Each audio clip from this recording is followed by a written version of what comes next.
So it was about a month ago I reviewed Homicide New York. They finally came out with a new one, which is very, very quick, but this one is Los Angeles. Is it just as good? Or do I want to go back to New York, even though in real life I would never, ever, ever, ever, ever, ever want to live in either city?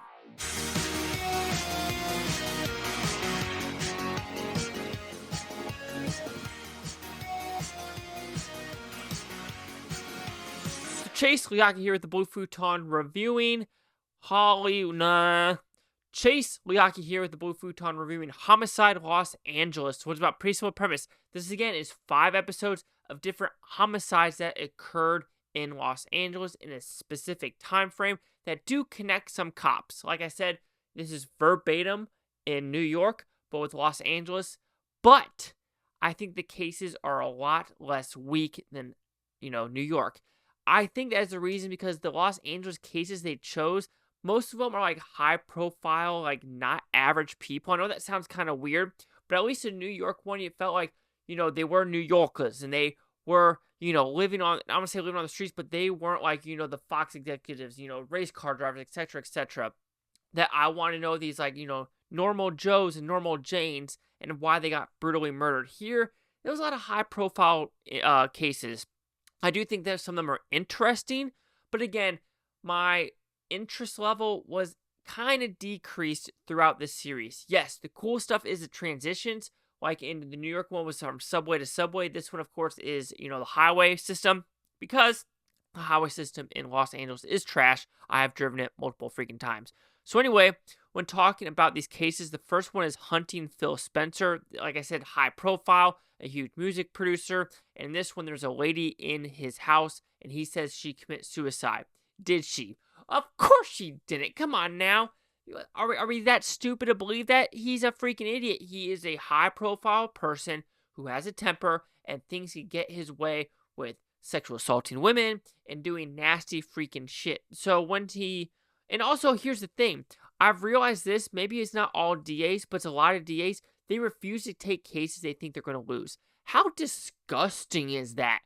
You are literally like, you're so, oh my God, it's like the whole movie Law Abiding Citizen. You're all about your record. You don't give a shit about people. And that's why the George Soros DAs are trash. The LA, trash. The San Francisco DA, trash. The New York City DA, trash. All they care is that their political clout. And it's fucking disgusting. So anyway, the first episode, it wasn't bad. But you kind of figure out what was going to happen.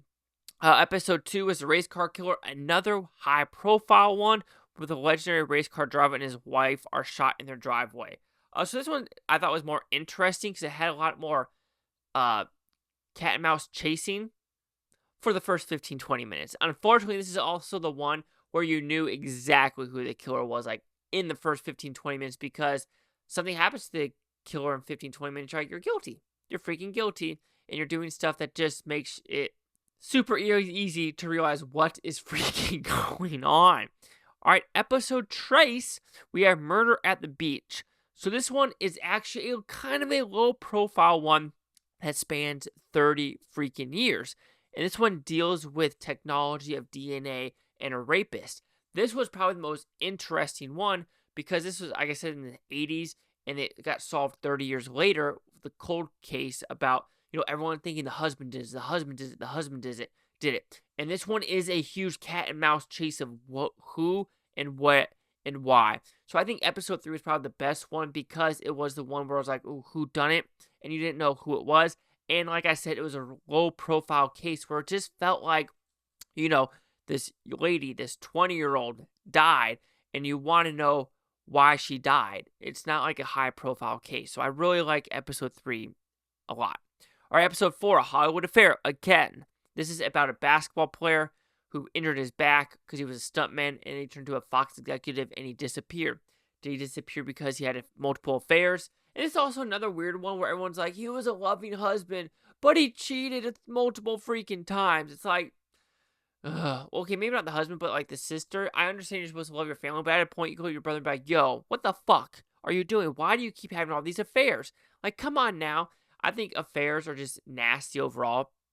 But this one is a suspected foul play of whodunit. This was a pretty brutal one where you realize how this person died, but also you realize how this person died is kind of wonky because he's like 6'6", and you're thinking, how did this murderer overpower this person? So that's very fascinating overall. But I think this one, even though it's kind of high profile-ish because it had to do with Fox Studios, not an executive, but a I want to say scouting. But anyway, I totally forgot, but he worked for Fox Studios. It wasn't bad, but it was an okay one. And finally, episode 5 was The Disappearing Wife.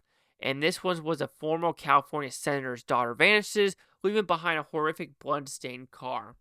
Again, this is another one where, like I said, they deal with a senator's daughter. So again, somewhat high profile. But this one, again, once you follow the strings, this one is not like the Charlie Day, oh my god, this is more of like, yeah, it's that person. It's that person. So it was fine. I just felt like the Los Angeles cases were less dramatic, were less, oh my god, who done it, was less unsolved mystery. Yes, same thing with like New York, none of them are unsolved. But at least in New York one, I felt like there was some oh shit moments. Things where I was like, oh, I have no idea who the killer is.